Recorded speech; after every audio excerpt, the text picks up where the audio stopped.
Alright, so this is my final project for Tech 1010, and I wanted to talk more about advances that have been made in the smart technology field. And so I looked at 3 different articles, and the first one that really caught my attention was actually one that was done locally by some students at BYU, and they had an assignment where they had to come up, find a problem, and then solve it using some smart technology. And so they found problem with landscapers who are having trouble running wire from a control box to their sprinkler valves to turn them on and off. And so these BYU students, they did a lot of research and tried to figure out how to solve this problem, and they came up with an idea that to run it wirelessly they'd have a wireless connection to their control box and then a wireless connection at the valves as well.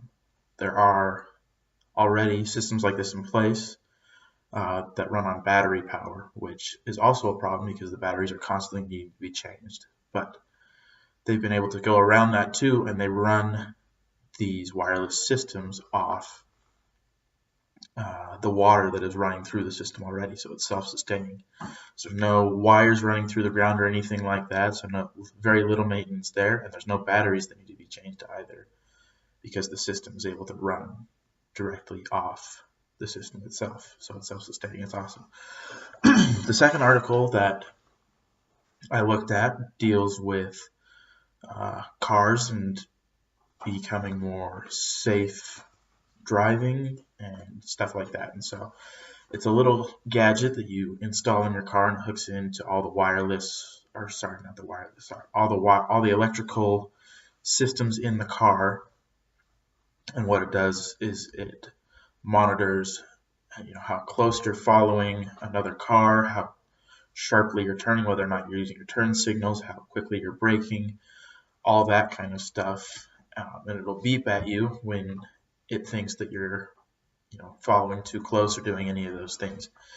And this has been able to help, especially new drivers, they cut down on their accidents and start teaching them really safe driving practices. And the third article I read, which was really cool, was a robotic gardening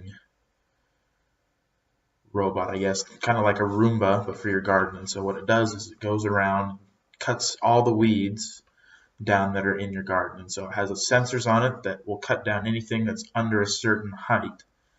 And it can be controlled and activated from your phone, and it runs on solar energy, so there's no need to recharge it or anything like that. It's weatherproof and it looks really cool. So that's the 3 articles that I've researched that were kind of out of the ordinary for smart technology. So anyway, that's